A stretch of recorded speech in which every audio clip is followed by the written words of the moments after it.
नमस्कार मित्र हो, श्री स्वामी समर्थ मित्र हो। आज मी तुम्हाला अक्षय तृतीयाबद्दल महत्त्वाची माहिती सांगणार आहे। स्वामी सेवेनुसार तुम्ही अक्षय तृतीयाला कोणत्या वस्तू विकत घेऊन यायच्या आहेत हे सर्व तुम्हाला मी या व्हिडिओमधून सांगणार आहे। अक्षय तृतीया संपूर्ण देशामध्ये खूप आनंदाने आणि उत्साहाने साजरी केला जातो। हा सण वैशाख महिन्यातील शुक्ल पक्षातील तिसऱ्या दिवशी साजरी केला जातो। या वर्षी अक्षय तृतीया हा सण 10 मे 2024 रोजी साजरी करण्यात येणार आहे। या दिवशी सुरू केलेल्या कुठल्याही कार्याचा क्षय होत नाही असे म्हणतात। शिवाय या दिवशी आपण ज्या वस्तूंचे दान करतो त्या अक्षय प्रमाणात म्हणजेच विपुल प्रमाणात पुन्हा आपल्याला मिळतात। म्हणून अक्षय तृतीयेचे विशेष महत्त्व समजले जाते। अक्षय तृतीयाला आखा तीज असे सुद्धा म्हणतात। महाराष्ट्रातील खानदेशमध्ये अक्षय तृतीयेला आखाजी म्हणून संबोधले जाते। खानदेशात आखाजी हा सण दीपावली इतकाच महत्त्वाचा मानला जातो। प्रत्येक ठिकाणी या सणाला वेगवेगळी नावं सुद्धा आहेत। या दिवसाला 3.5 मुहूर्तापैकी एक मुहूर्त मानला जातो। या दिवशी बरेचसे शुभ मुहूर्त असल्यामुळे लग्नासाठी किंवा घराच्या वास्तुशांतीसाठी हा संपूर्ण दिवस हा शुभ मानला जातो। अक्षय तृतीयेच्या दिवशी पूजा करणे अत्यंत शुभ आणि फलदायी मानले जाते। धार्मिक मान्यतेनुसार अक्षय तृतीयाला अशी काही कामे आहेत जी केल्याने सुख, समृद्धी आणि ऐश्वर्य प्राप्त होते।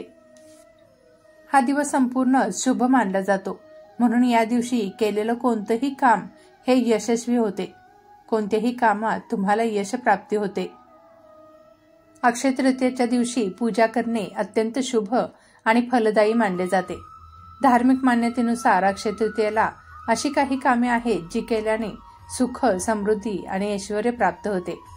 याशिवाय या दिवशी सोने चांदी खरेदी करण्याचेही शास्त्र आहे।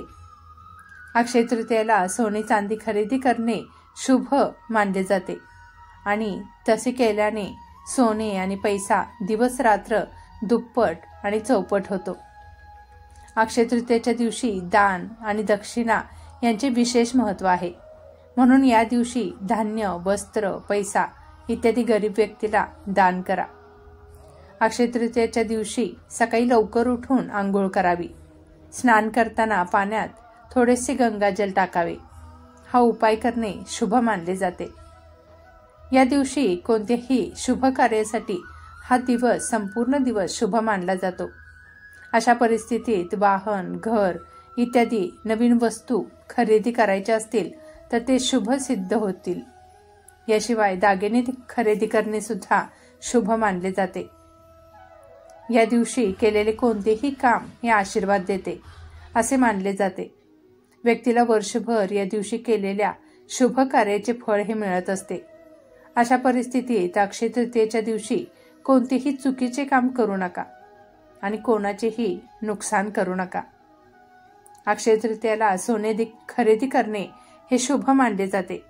असे केल्याने तुमच्या संपत्तीचे भांडार हे भरलेले राहील, तसेच घरात सुख समृद्धी टिकून राहते।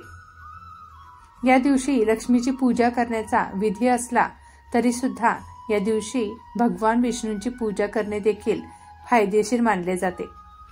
असे केल्याने भक्तांच्या मनोकामना पूर्ण होतात आणि जीवनातील सर्व संकटे दूर होतात। अक्षय तृतीयाला भगवान विष्णूंची पूजा करणे हे पुण्य मिळवण्यासारखे दुसरे काही नाही। या दिवशी तुळशीची पाने त्यांच्या प्रसादामध्ये नक्की ठेवा। हा उपाय केल्याने भगवान विष्णू हे लवकरच प्रसन्न होतील। हिंदू धर्मात श्रीयंत्र हे देवी लक्ष्मीचे प्रतीक मानले जाते। अक्षय तृतीयेच्या दिवशी यंत्राची पूजा करणे शुभ मानले जाते। पूजेशी संबंधित हा उपाय केल्याने तुम्हाला वर्षभर आर्थिक समस्यांचा सामना करावा लागणार नाही। या दिवशी श्री सूक्त 16 वेळा नक्की बोलावे। श्री यंत्रावरती कुंकुमार्चन करून या दिवशी आपल्याला श्री सूक्त बोलायचं आहे।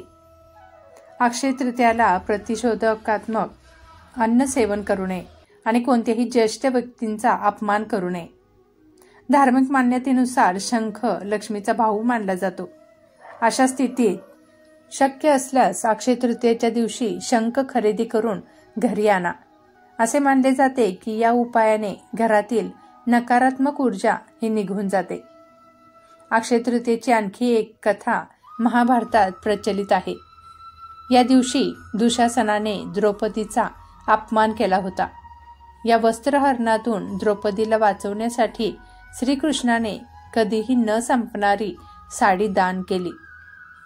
अक्षय तृतीयामागे हिंदूंचा आणखी एक रोचक श्रद्धा आहे. ती म्हणजे श्रीकृष्णाने पृथ्वीवर जन्म घेतला तेव्हा अक्षय तृतीयेच्या दिवशी त्यांचा गरीब मित्र सुदामा कृष्णाला भेटायला आला.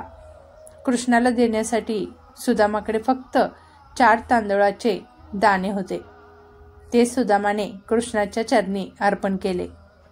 पण आपला मित्र आणि सर्वांचे हृदय जाणणाऱ्या देवाने सर्व काही समजून घेऊन सुदामाचे दारिद्र्य दूर केले. त्याच्या झोपडीचे महालात रूपांतर केले आणि त्याला सर्व सुविधांनी परिपूर्ण केले. तेव्हापासून अक्षय तृतीयाला केलेल्या दानाचे महत्त्व वाढले आहे. म्हणून या दिवशी जमेल तेवढे आपल्याला दान हे करायचं आहे.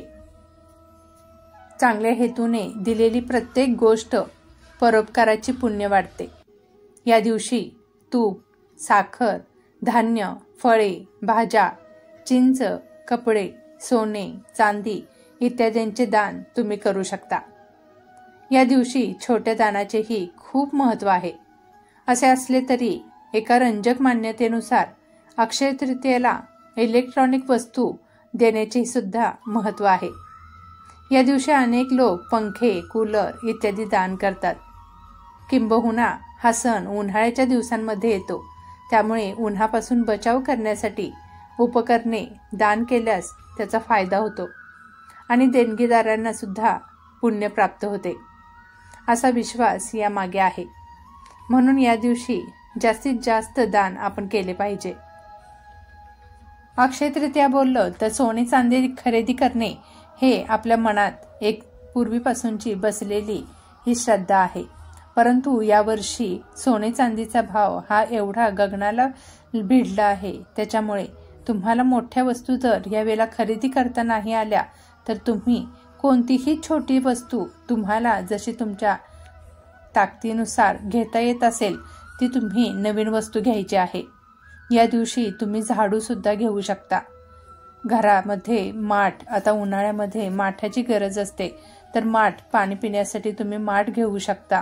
त्यानंतर देवाची पुस्तके, ग्रंथ तुम्ही घेऊ शकता. अशा विविध वस्तू तुम्ही या दिवशी घ्यायच्या आहेत आणि कोणतीही वस्तू घेतल्यानंतर ती सर्वप्रथम पूजून नंतर त्याचा उपयोग करायचा आहे. या दिवशी घेतलेले प्रत्येक गोष्ट ही तुम्हाला अक्षय काल टिकणारी आहे आणि त्यामध्ये वृद्धी होत जाणार आहे. त्यामुळे या दिवशी तुम्ही थोडी का होईना नवीन वस्तू खरेदी करायची आहे. अशा रीतीने अक्षय तृतीयाला तुम्ही खूप छान छान पद्धतीने आपल्या मनातील जे काही गोष्टी आहेत ते तुम्ही आणून तुमचा सण हा आनंदाने आणि उत्साहाने साजरी करू शकता. तुम्हाला आजची ही संपूर्ण माहिती कशी वाटली मला नक्की कमेंट करून सांगा. व्हिडिओ आवडला असेल तर व्हिडिओला एक लाईक नक्की करा. कमेंटमध्ये श्री स्वामी समर्थ लिहायला विसरू नका. आणि तुम्ही जर आपल्या स्वामी लीला चॅनलवरती नवीन असाल तर नक्कीच आपल्या स्वामी लीला चॅनलला सबस्क्राईब करा. सेवा करा आणि सेवेकरी व्हा. श्री स्वामी समर्थ. जय जय स्वामी समर्थ. धन्यवाद.